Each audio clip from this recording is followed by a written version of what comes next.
Rainbow Family Life Stories by Jodey Bateman. Interviews with Rainbow Family of Living Light folks conducted between 1977 and 2008. Scanned in 2018. Jodey Bateman may be contacted on Facebook. 14.C.Daniel, My Young Life. Daniel is Oro's son. He gave this interview when he came to the 1978 Oregon Rainbow Gathering with his mother. Daniel: I will be 15th of July 17, 1978. I was born in 1963 in Oklahoma City. I have an older sister who is 19. My father owns land where he raises cattle. When my mother was married to him, she was in the woman stay-at-home and clean trip. But she divorced him a year or two after I was born, and we traveled around. When I was real young, I don't remember any of our travels. But supposedly we went to California and stayed there a while, and I can remember we went to Florida and stayed there for a year. And of course we lived in Norman, Oklahoma a good deal of my young life. I was the first kid in the 6th grade to wear my hair down my back. If any other kids wore their hair past their shoulders, the principal had them cut it. About then my mother took the name Oro. I like writing stories, medieval fantasies. They always turned out real long.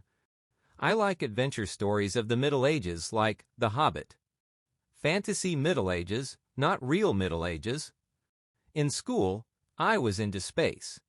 I designed 7 spaceships, real big ones, down to the rooms. The first ship I designed had 9 floors to it. And it was a real simple ship because it was the first one I designed.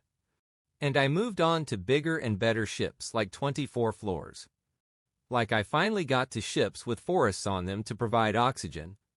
Finally I had a huge spherical ship with a whole created world inside. It was a phosphorus tube. Man, I wrote a lot on that. I really thought it would work. Like I can't design an imaginary Fako ship and not be able to say realistically. The ship could be black and when the sun's rays hit it, it could propel it. But the spaceships started becoming so big they were unrealistic, and I don't like unrealistic things. We moved to Stillwater in 1975 because of the heat my father was putting on, all the legal hassles. I was staying out of school completely, and my dad didn't like it. I don't think school is progressive enough, and it's not stimulating. My mother set up OM cooking restaurant when we moved to Stillwater. My sister waited and cooked there. The Rainbow family brought a bunch of buses into our yard. I thought it was pretty neat. I still didn't go to school. My father sent somebody legal to our house and took me and my sister to court about it. He took us to his house in Chandler, Oklahoma. Then my father had us put in a foster home. But we ran away to Horse Thief Canyon near Stillwater. My sister and I hid out there for several days. Then my mother picked us up on the court day. After we went to the court, they decided we had to live with our dad. So my dad was waiting for us outside the court, and he put us in the Chandler school. My mother picked us up one day and took us to Fairbanks, Alaska. I liked Fairbanks, but it was a city. It just had a lot of snow, that's all the difference. It was a boom town because they were putting the pipeline through, and that affected it in population and smog. From Fairbanks, we visited in Dawson City, Yukon, Canada. It was such a neat little town, we decided to move there. There were 300 people there, and we lived in an 8-sided cabin.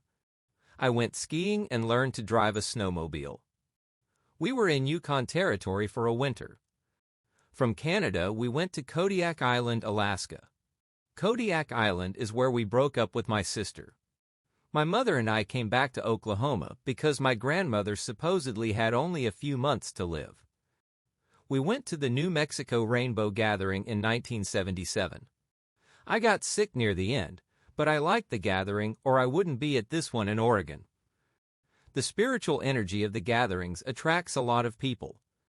Daniel bicycled down from Alaska to the 1979 Arizona Gathering, age not yet 16.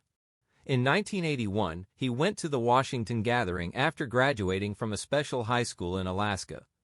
He said it was more serious and less druggy than the school he attended in Oklahoma. So his mother has been part of a holistic healing center in Hawaii much of the time for the last few years.